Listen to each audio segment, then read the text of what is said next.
I just put the iRobot Roomba Plus 505 Combo Vac with AutoWash dock up against the iRobot Roomba 10 Combo Vac with dock. Now, these have both been claimed to be the top tier models by iRobot, and they definitely have a lot of the same features, and on paper, it is pretty hard to tell these apart, but there are very obvious differences, and I definitely have a favorite. So let me get into what the differences are and what the features are of these two vacuums. And by the end, if you haven't already figured it out, I'll tell you which one's my favorite and why I highly recommend that one. Let's get to it. Now, to start off with, iRobot's been around for 20 years. They have been doing this a very long time, and these are their latest and greatest iterations, and there is a lot to love. These can definitely clean all surfaces: linoleum, hardwoods, tile, all different types of carpet. They're both designed to adapt to those different surfaces as well. So they will stop mopping when they come to a carpet, lift their mop heads up in different ways, and then clean that carpet. And then when they go back to hard surfaces, they will drop their mops back down. They both are smart enough to avoid obstacles, and they both have fantastic AutoWash docks that not only will clean their mop heads, but also remove all of their debris and both fill and empty their water bins. So both of these vacuums are set it and forget it vacuums. You should be able to set these vacuums up to last for at least a month, if not more, and you can set them up with automation so they will automatically clean at whatever design you want, whether you want certain rooms clean, certain areas clean, if you want some areas mopped and other areas just vacuumed, some areas deep cleaned, however you want to set automations up, you have full customization. So there is a lot to love here. And when it comes to your day-to-day regular messes around the household, they both do a fantastic job cleaning everything up and keeping it all mopped. These are the kind of vacuums that can take care of it all when you're not at home. So when you walk in the door, your home just feels so much more welcoming, so much more inviting, just really, really nice. It's such a treat. But there are quite a few differences. The Combo 10 is the latest and greatest iteration of iRobot's Roomba Combo Vacs. So they've continued to iterate on a very well-loved vacuum, and this is the latest and greatest.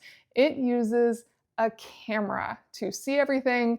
It does bonk into walls on purpose, and it definitely pushes up against edges because of that. And if you've had a Roomba Combo in the past, the underside of this will look very similar. It's a very tried and true design. And then the 505 is completely different. It is iRobot's foray into the LIDAR vacuums. So yes, it has a camera and it has LIDAR, which allows it to really understand exactly where it is in a space without ever bonking into a wall.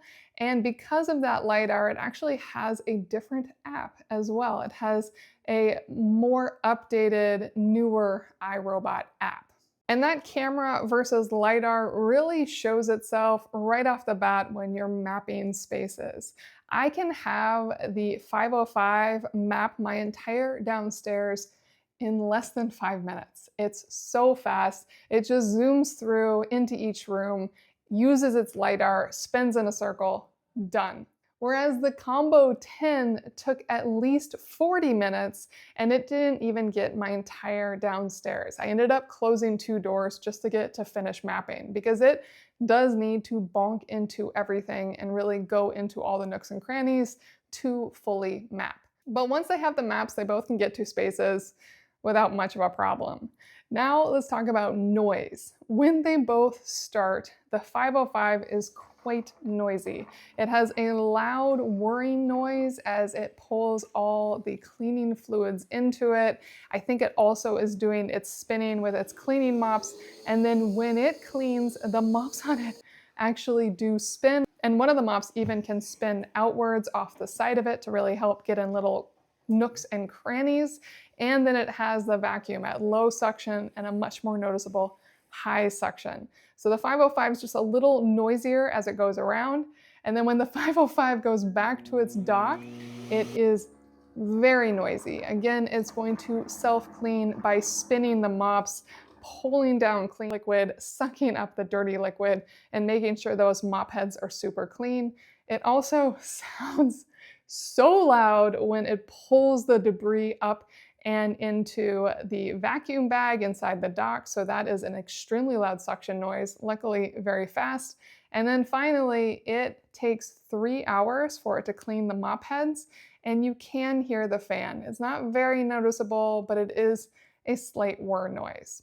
Now the Combo 10 is quieter. It's basically silent in its prep. I think it just gravity feeds the cleaning fluid into it, so it doesn't have any loud suction noise. And then when it runs, you definitely will hear the vacuum.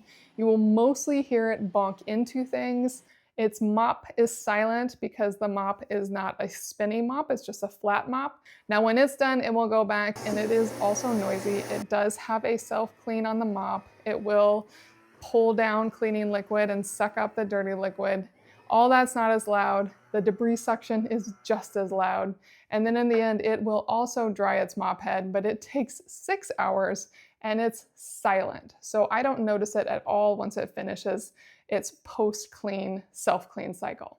Now for cleaning abilities, as this is where they really differ. The 505 is amazing. It has those spinning mop heads that will definitely clean better, that don't leave any streaks. And I love, love, love that it goes back and cleans those mop heads from time to time. You can tell it how often to clean those mop heads per so many square feet or after each room, but it also went and self-cleaned its mop heads after cleaning one of the messes I threw in front of it, and that really impressed me. And when it comes to messes, at first I was quite disappointed, but by the time it finished cleaning, I was so impressed, and that's because I threw some pretty big messes at it, and at first it just shot through them on the way to other parts of the room. So it spread granola all across the floor, and it spread milk across the floor, and I was thinking I was going to be hand cleaning the floor after it was all said and done. But then it went back. It went back to both of those spots multiple times and truly deep cleaned them, adapting to the space. Where the milk was, it mopped it over and over again. And where the granola is, it did turn on the high suction, cleaned it all up, and then even though it had left a little bit, at the very end of its full cleaning of my space, it went back to that granola spot and went over it about 5 more times. So it remembered where the messes were and made sure that they were perfectly clean. The 505 would also adapt to obstacles, but not just in avoiding them, but actually going back to see if those obstacles moved later on, which was really great because my cat kept getting in the way, and it would go around my cat, and then later on it would go and clean those areas where my cat had been. So the 505 at the end of the job actually cleaned everything perfectly. And then the Combo 10 does great on your basic cleaning, but when it came to those big messes, it failed. On the granola, it basically shot a lot of that granola across the floor into areas it had already cleaned and never went back and cleaned them up. As for the milk, it looked like it had mopped it up beautifully, but because it doesn't self-clean its mops, that mop head was milky, and so then it actually left a milky sheen on my floor for the rest of its mopping before I stopped it and had it self-clean and then re-mop. So that part was lame. And then I put them against each other in a head-to-head test in my kitchen with coffee grounds and mayonnaise. The 505 had no problem at all. It cleaned it all up perfectly. Whereas the Combo 10 not only missed some of the coffee grounds, spraying them out of its cleaning area, but it got completely stuck on the mayonnaise. Like, it couldn't move at all. I had to help it and clean it a few times, and even then, in the end, I just had to wipe up the mayonnaise. It couldn't handle that greasy layer on the floor whatsoever. And I would also say the Combo 10 isn't as adept at ramps, changes in elevation, bumps in your space. It definitely couldn't get into our bathroom. There's a much larger bump to go into the bathroom, whereas the 505 had no problem with anything. It just would figure it out, adapt itself a little bit, and then just push right through. So the 505 definitely outshone the 10 in getting to different spaces as well. So if you are looking at these two vacuums, the 505 without question is the standout model. I cannot recommend it enough. But if the price is right and you are prepared for the pros and cons of the Combo 10, I think the Combo 10 is a fantastic iteration of the Combo series. And if I had never tested a LIDAR vacuum before, I think I would still be very impressed with the Combo vac. I just now know what's out there, what's possible. And they both will continue to be used in my home. I plan to keep the 505 on my main floor as it does such a beautiful job with the mopping and the vacuuming. And I plan to put the Combo 10 in my basement, which is mostly carpet, and I will just have it be a smart automated vacuum to keep the basement clean. They both still serve a purpose. They're both fantastic, and they both make my life easier. I know they'll make your life easier as well.